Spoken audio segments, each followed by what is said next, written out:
Hello दोस्तों, मैं हूं Vishesh Singh, NISM certified equity research analyst. आज हम बात कर रहे हैं टॉप 3 बेस्ट म्यूचुअल फंड की, जिसमें आप लाइफ टाइम तक अपनी इन्वेस्टमेंट कर सकते हैं। एक बात मैं आपको क्लियर कर दूं, ये कोई एंटरटेनिंग वीडियो नहीं है और बहुत ही सीरियस वीडियो है, इसलिए वीडियो को भगा भगा के मत देखिएगा, क्योंकि इससे आपको आधी अधूरी नॉलेज पता पड़ती है और फिर किसी भी चीज़ की आपको कंप्लीट नॉलेज नहीं मिल पाती है। आप जब वीडियो को सीरियस तरीके से देखेंगे तो आपको पता चलेगा क्यों मैंने सिर्फ इन 3 म्यूचुअल फंड को ही टॉप 3 कैटेगरी में रखा है। म्यूचुअल फंड में सबसे इंपॉर्टेंट फैक्टर होता है कि आप सही म्यूचुअल फंड का सिलेक्शन करें, मतलब आप सही AUM, सही एक्सपेंस रेशियो, सही एग्जिट लोड, सही रिटर्न और सही PE रेशियो का सिलेक्शन करें। इन पांचों बातों को ध्यान रख के ही हमने इन टॉप 3 म्यूचुअल फंड को फिल्टर आउट किया है।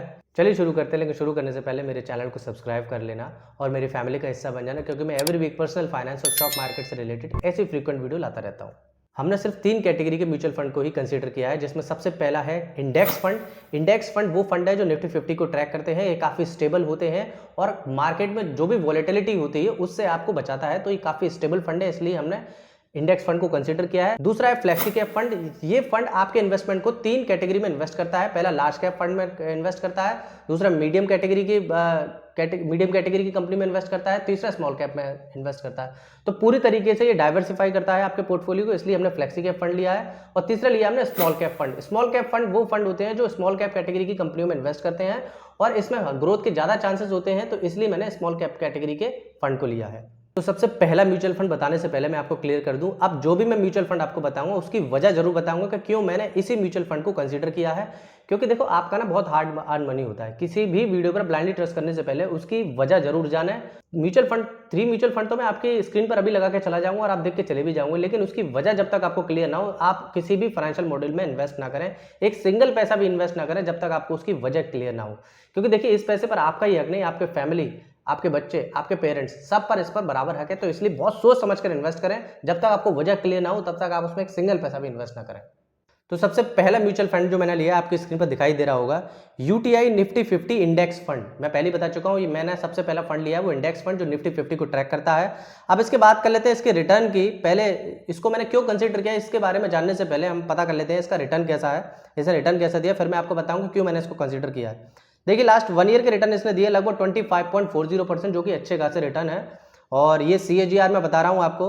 और लास्ट 3 ईयर के रिटर्न दिए लगभग इसने 16.85%।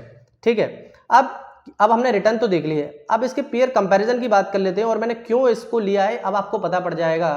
जब इसके कंपेयर विद पीयर्स, तो आप देखेंगे सबसे पहला जो मोस्ट इंपॉर्टेंट फैक्टर होता है, जो मैंने पहले ही बताया था कि 5 फैक्टर को देख कर ही मैंने फिल्टर आउट किया है। देखिए, किसी भी इस UTI निफ्टी 50 इंडेक्स का पूरे लाइफ टाइम का CAGR देखिए, मतलब एनुअली आपको 14.05% दे रहा है, 14.05%, जो कि इन सबसे ज्यादा। देखिए, HDFC इंडेक्स फंड इसका 14.19% है, ICICI prudential Nifty 50 index fund इसका 14.12 है, SBI निफ्टी इंडेक्स 13.75, और ओवरऑल अगर 3 ईयर सीरीज की बात करें तो इसने दिया है 16.66% और 1 ईयर में रिटर्न दिए 26.85%। देखिए, जब मैं बात कर रहा हूं टॉप 3 म्यूचुअल फंड की और लाइफ टाइम के लिए बात कर रहा हूं, विच मींस आपको ये देखना है ओवरऑल वो कितना आपको एनुअल रिटर्न दे रहा है। आपको कोई मतलब नहीं होना चाहिए कि 1 ईयर में, 2 ईयर में क्या दे रहा है, ओवरऑल उसने क्या रिटर्न दिया, वो सबसे बड़ी इंपॉर्टेंट बात होती है।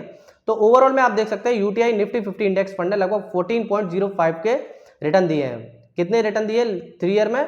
14.05 का इसने रिटर्न दिया है। अब आपके दिमाग में एक चीज आ रही होगी इस समय कि 14.19 इसने दिया, 14.2 इसने दिया, 13 तो HDFC ने तो इससे भी ज़्यादा दिया, ICICI प्रूडेंशियल ने भी इससे ज़्यादा दिया है। तो ये मैं आपको क्लियर कर देता हूँ, ये मैंने ऐसे क्यों कंसीडर किया है। देखिए, जब बात करते हैं इसकी स्कीम में जाऊँ तो देखिए, मैंने पहले ही किया था, AUM बहुत इंपॉर्टेंट फैक्टर होता है। अब बात करें सबसे पहले असेट अंडर मैनेजमेंट की, तो देखिए UTI निफ्टी 50 इंडेक्स का जो AUM है वो सबसे ज़्यादा 18,345 करोड़। एक बात बताओ, 2 शॉप हैं, 2 शॉप दोनों एक जैसी चीजें सेल कर रही हैं, लेकिन एक शॉप पे ज्यादा क्राउड आ रहा है, मतलब प्रोडक्ट ज्यादा सेल हो रहे हैं, एक शॉप के नहीं। मतलब एक चीज तो क्लियर है कि इस शॉप में कुछ ना कुछ ऐसा जरूर है जो प्रोडक्टिव है, जो अच्छा है दूसरी शॉप के कंपैरिजन में। तो देखिए, AUM इसका ज्यादा है, मतलब ज्यादा लोग इस पर भरोसा कर रहे हैं, इसीलिए इतना ज्यादा फंड है इसके पास। 18,345 करोड़ लोगों ने दिया है इसको इन्वेस्ट करने के लिए, विच मीन्स इस पर ज्यादा ट्रस्ट कर रहे हैं और कहीं ना कहीं ये ब्रांड भी है। अब बात करते हैं एग्जिट लोड। मैंने एग्जिट लोड आपको बता दूं, एग्जिट लोड का मतलब होता है कि अगर आपको 20% का रिटर्न मिल रहा है और 1% का एग्जिट लोड है, मतलब 20% में से 1% लेस होकर के 19% आपको दिए जाएंगे। एग्जिट लोड वो लोड होता है जब आप किसी म्यूचुअल फंड को अपने पैसे निकालते हैं तो निकालते वक्त आपको वो एग्जिट लोड बियर करना होता है, तो इसका एग्जिट लोड बिल्कुल जीरो है। ठीक है, बिल्कुल जीरो है, इसलिए मैंने इसको कंसिडर किया है। और एक्सपेंस रेशियो भी देखें, ये एग्जिट लोड हो गया, मतलब जब आप निकालते हैं तब आपको बिल्कुल भी एक भी पैसा नहीं देना। और ये होता है एक्सपेंस रेशियो। एक्सपेंस रेशियो हो गया मतलब आप जब किसी म्यूचुअल फंड में इन्वेस्ट कर रहे हैं तो वो भैया आपका पैसा भी तो मेंटेन कर रहे हैं, वो सारी सरदर्दी ले रहे हैं, तो उसके बदले में कुछ फीस चार्ज करते हैं, तो फीस भी इनकी एक्सपेंस रेशियो 0.18% सबसे कम है तीनों कैटेगरी में। आप देखो तो HDFC से भी कम है, ICICI से थोड़ा सा 1% 0.1% ज्यादा है, SBI निफ्टी 50 से भी कम है। और देखिए सबका एग्जिट लोड है, HDFC का भी एग्जिट लोड है, ICICI का भी 0 है, SBI का 0.2% है। लेकिन सबसे ज्यादा बात करें तीनों कैटेगरी, किसी एक चीज को देखकर हम इन्वेस्ट नहीं करेंगे। देखिए AUM भी ज्यादा है, एग्जिट लोड भी कम है और एक्सपेंस रेशियो भी इसका कम है, इसलिए मैंने इसको कंसीडर किया है। अब बात करते हैं रेशियोज की, तो रेशियो में देखिए पी रेशियो से ये पता पड़ता है कि कोई जो पर्टिकुलर म्यूचुअल फंड है वो ओवर वैल्यूड है या अंडर वैल्यूड है। तो पी रेशियो की बात करूं तो पी रेशियो भी इसका 13.3.81 लगभग सेम ही है सबका। स्टैंडर्ड डेविएशन की बात करें 12.75 सबका सेम ही है। स्टैंडर्ड डेविएशन हमें ये बताता है कि अगर जो एवरेज रिटर्न मिल रहे हैं उससे ज्यादा वोलेटाइल तो नहीं है, मतलब 10 के आसपास अगर स्टैंडर्ड डेविएशन है तो वो ठीक है। तो आप समझ गए होंगे क्यों मैंने इसको कंसिडर किया है, और क्योंकि मैंने इसको कंसिडर करने का सबसे बड़ा रीजन है कि इसका AUM ज्यादा है, ठीक है, एक्सपेंस एग्जिट लोड है नहीं और एक्सपेंस रेशियो भी इसका कम है, इसलिए मैंने इसको कंसीडर किया है। और रिटर्न भी ये सबसे अच्छे निकाल करके दे रहा है। मैं आपको ये बात बता रहा हूं क्यों मैंने इसको कंसीडर किया है। अब पोर्टफोलियो की बात करें तो इसमें पोर्टफोलियो देखो किसको मैनेज कर रहा है। पोर्टफोलियो में आप देखेंगे जो होल्डिंग है उसमें HDFC में 11.9 मतलब पूरी निफ्टी 50 की तरह होल्डिंग है, ठीक है, जैसे निफ्टी 50 की होल्डिंग में वेटेज होती है, HDFC में 11.91% ये होल्डिंग रखता है अपनी, रिलायंस में 9.9%, ICICI में 7.93, इन्फोसिस में 5.32, लार्जर टर्बो में 3.90, टाटा कंसल्टेंसी में 3.72। इस तरीके से आप देख सकते हैं ये इसकी होल्डिंग है निफ्टी 50 की, जिसमें इसने अपना पैसा इन्वेस्ट किया है। अब नेक्स्ट कैटेगरी का जो मैंने म्यूचुअल फंड लिया है वो मैंने बताया था फ्लेक्सी कैप फंड, जो आपके फंड को 3 कैटेगरी में इन्वेस्ट करता है, लार्ज कैप कैटेगरी में, मिड कैप कैटेगरी में और स्मॉल कैप कैटेगरी में। बहुत ही अच्छा फंड माना जाता है क्योंकि ये फ्लेक्सी कैप है और आपके पैसे को डाइवर्सिफाई करता है। अब मैंने पराग पारेख फ्लेक्सी कैप फंड को ही क्यों लिया है वो मैं आपको समझा देता हूं, लेकिन उससे पहले मैं आपको बताता हूं कि इसके रिटर्न कैसे इसने दिए हैं। देखिए लास्ट 1 ईयर का रिटर्न दिया है इसने 37.57%, जो कि काफी अच्छे रिटर्न माने जाते हैं। 37.57 देख रहे हैं आप रिटर्न, 37.5% अच्छे खासे रिटर्न है। और लास्ट 3 ईयर में दिए हैं इसने 20.75% और 5 ईयर में जो रिटर्न दिए हैं लगभग 26.92% CAGR से, मतलब एवरी ईयर ये 26% के आपको रिटर्न निकाल के दे रहा है। तो इससे बेहतर फंड मुझे तो लगता नहीं है जो कि रिटर्न के मामले में आपको इतने अच्छे रिटर्न निकाल के दे रहा है। लेकिन बात सिर्फ रिटर्न पर ही नहीं आती, आपको बहुत चीजें भी देखनी होती है, उसके साथ हम सेलेक्ट करते हैं ये म्यूचुअल फंड लेना भी है या नहीं। तो जब बात करते हैं इसकी कंपैरिजन की, अब बात करते हैं इसकी कंपैरिजन की क्यों मैंने इसको लिया है। देखिए जब करूं मैं इसके कंपेयर की तो देखिए लाइफ में इसने पराग पारेख फ्लेक्सी फंड जो देख रखे हैं सबसे पहले, उसने सबसे ज्यादा रिटर्न दिए हैं ओवरऑल 21.09%। सबके रिटर्न देखो 18%, 18%, 15%, लेकिन पराग पारेख के जो फंड है ओवरऑल पूरी लाइफ में इसने जो लाइफ CAGR है, मतलब हर साल ये आपको 21.09%, जब से ये सिंस इट्स इंसेप्शन, जब से ये बना है म्यूचुअल फंड, तब से लगातार आपको 21.09% के रिटर्न निकाल करके दे रहा है, जो कि मोस्ट इंपॉर्टेंट बात है। ठीक है, अब बात करते हैं इसके कुछ AUM की। तो देखो पराग पारेख का सबसे ज्यादा AUM है, असेट अंडर मैनेजमेंट 66,382, और अगर HDFC की बात करें तो इससे कम है, कोटक का भी 51 है, UTI का भी 23,000 है। एग्जिट लोड की बात करें, अब देखिए अब आपके सामने एक क्वेश्चन जरूर आ रहा होगा कि सर आपने इसको क्यों कंसीडर किया जबकि इसका एग्जिट लोड 2% है। तो देखो मैंने आपको क्या बताया था कि एग्जिट लोड क्या होता है कि जब आप किसी म्यूचुअल फंड को आप निकालते हैं, मान के चलिए आपको 10% का प्रॉफिट हुआ, अब आपको निकालना चाह रहे हैं, तो आपको 2% वो काट लेंगे। एग्जिट लोड क्योंकि 2% है तो 2% काट लेंगे, तो बचा कितना रिटर्न 8%, तो 8% मिला। अब आप एक चीज देखो, जब मैं जाता हूं रिटर्न में तो देखिए इसका लाइफ CAGR कितना है 21.29%, 21 में से 2 माइनस करेंगे तब भी 19% रिटर्न निकल करके आएगा। फिर भी HDFC फ्लेक्सी कैप फंड से ज्यादा ही निकलेगा, कोटक फ्लेक्सी कैप से भी ज्यादा निकलेगा और UTI फ्लेक्सी कैप से भी ज्यादा निकलेगा, इसलिए मैंने इसको कंसिडर किया है जब बात करते हैं एग्जिट लोड की अगर ज्यादा है तो। और एक्सपेंस रेशियो देखिए इन चारों कैटेगरी से, इन चारों को देखो, एचडीएफसी का देखो, कोटक का देखो, यूटीआई का देखो, 0.79, 0.61, 0.86 एक्सपेंस रेशियो मैं आपको बता चुका हूं। ये जो आपका फंड मैनेजर आपका पैसा मैनेज करते हैं तो इसलिए एक फीस चार्ज करते हैं, उसको एक्सपेंस रेशियो कहते हैं। तो ये आपके रिटर्न में से जो आपको ओवरऑल पोर्टफोलियो में रिटर्न मिलता है उससे ये चार्ज करते हैं 0.62%, जो इसका सबसे कम रिटर्न है, जो इसका सबसे कम एक्सपेंस रेशियो है। अब बात करते हैं इनके रेशियोज की।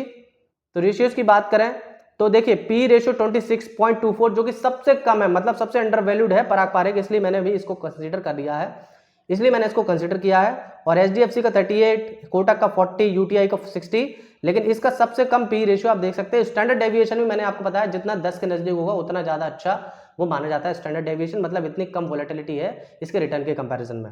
11, 14, 13 सबका ज्यादा है लेकिन सबसे कम इसका ही है, इसलिए मैंने इसको कंसीडर किया है। बार बार मैं आपको ये जरूर बता रहा हूं क्यों मैंने कंसीडर किया है। बात करें इसके पोर्टफोलियो की, जब बात करते हैं इसके पोर्टफोलियो की तो आपको पता पड़ेगा कि इसने सबसे ज्यादा जो होल्डिंग है इसकी एचडीएफसी में 8.57% के इसमें इन्वेस्ट कर रहा है, पावर ग्रिड में 6.28%, बजाज होल्डिंग में 6.10%, आईटीसी में 5.52%, आईसीआईसीआई बैंक में 5.3%, कोल इंडिया में 5.03%, मारुति सुजुकी में 4.99% और एक्सिस बैंक में 4.7%। और इस तरीके से ये अपने पैसे को इन्वेस्ट कर रहा है। आप इसके पोर्टफोलियो में जाकर के देख सकते हैं। इन्फोसिस में 1.03%। तो आई होप आपको पता पड़ा होगा कि इस फ्लेक्सी फंड को ही मैंने क्यों कंसीडर किया है। एक बात मैं आपसे कहना चाहूंगा, अगर आपको वीडियो अच्छी लग रही हो अभी तक तो एक बार लाइक जरूर कर देना, कुछ सीखने को मिल रहा है, और कमेंट करके जरूर बता देना कि आपने कुछ सीखने को मिला है या नहीं, और कोई भी डाउट हो तो मुझे कमेंट बॉक्स में जरूर बता देना। अब नेक्स्ट जो म्यूचुअल फंड लिया है मैंने, स्मॉल कैप कैटेगरी का म्यूचुअल फंड लिया है, उसका नाम है Nippon India small cap fund. देखिए स्मॉल कैप फंड मैंने इसलिए लिया है क्योंकि स्मॉल कैप फंड में रिस्क तो होता है लेकिन ग्रोथ के भी चांसेस ज्यादा होते हैं, क्योंकि आप लॉन्ग टर्म की बात कर रहे हैं तो आपको छोटे मोटे रिस्क से घबराना नहीं है, क्योंकि आप टेम्परेरी बेस के रिस्क देख रहे हैं। लेकिन आप जब लॉन्ग टर्म की बात करते हैं तो स्मॉल कैप में हमेशा से ही ज़्यादा प्रोबेबिलिटी होती है रिटर्न लेने की। तो देखिए मैंने इसी स्मॉल कैप फंड को क्यों लिया, उससे पहले मैं आपको बता दूं इसके कुछ फंडामेंटल।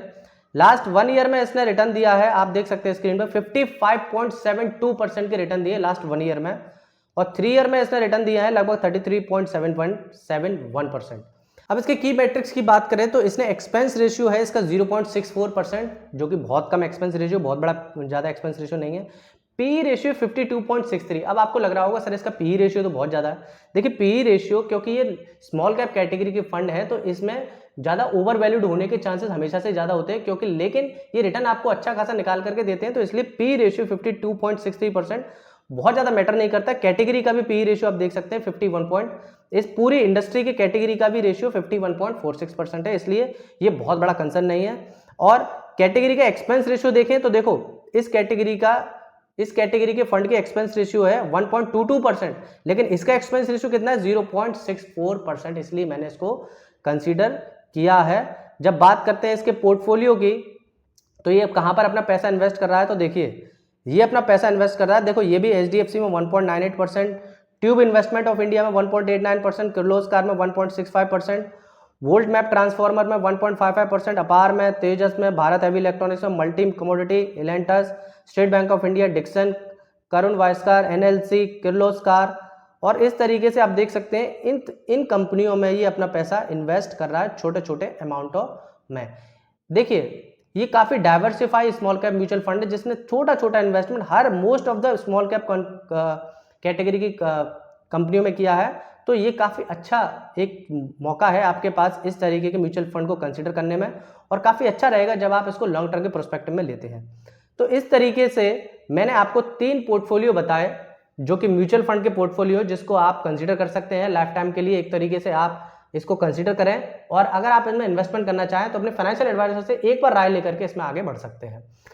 और अगर आपको म्यूचुअल फंड में, कुछ लोग म्यूचुअल फंड में इंटरेस्टेड नहीं होते, कुछ लोग ईटीएफ में इंटरेस्टेड होते हैं, तो अगर आप ईटीएफ में इंटरेस्टेड हैं क्योंकि उसमें आप लाइव ट्रेड भी कर सकते हैं, आप अपना पैसा, देखिए म्यूचुअल फंड में क्या होता है कि आज आप इसमें अपना पैसा लगाते हैं तो कल आपको एनएवी मिलती है, ठीक है, लेकिन जब ये मार्केट बंद हो जाता है उसके बाद आपको एनएवी मिलती है। लेकिन ईटीएफ के केस में अगर ईटीएफ अगर मान के चलो 13 रुपए पर चल रहा है तो 13 रुपए पर ही आपको वो ईटीएफ मिल जाता है, जो कि म्यूचुअल फंड के कंपैरिजन में ऐसा नहीं होता। तो कुछ लोगों को म्यूचुअल फंड अच्छे लगते हैं, कुछ लोगों को ईटीएफ अच्छे लगते हैं। अगर आप ईटीएफ में इन्वेस्ट करना चाहते हैं तो ये वाली मेरी वीडियो देख लेना, इसमें मैंने टॉप 5 ईटीएफ बताए जिनमें आप लाइफ टाइम के लिए इन्वेस्टमेंट कर सकते हैं। तो आई होप आपको वीडियो अच्छी लगी हो, तो एक बार चैनल को सब्सक्राइब करना मत भूलना। इस तरीके से मैंने टॉप 3 म्यूचुअल फंड आपको बताए हैं। और बहुत मेहनत लगती है इस तरीके की वीडियो बनाने में, तो इसलिए चैनल को सब्सक्राइब करना मत भूलना। कमेंट बॉक्स में मुझे जरूर बताना अगर आपको कुछ चीज़ें समझ में आई हो। और अब तक आपने अपनी इन्वेस्टिंग जर्नी स्टार्ट नहीं की है तो कुछ अच्छे डीमैट अकाउंट की लिस्ट डिस्क्रिप्शन कमेंट बॉक्स में अवेलेबल है, वहाँ पर जाकर के आप उन्हें डाउनलोड कर सकते हैं। और अगर कोई क्वेरी हो तो आप मुझे कमेंट बॉक्स में जरूर बताएं। थैंक यू सो मच, मिलते हैं नेक्स्ट वीडियो के साथ, तब तक के लिए बाय बाय, टेक केयर।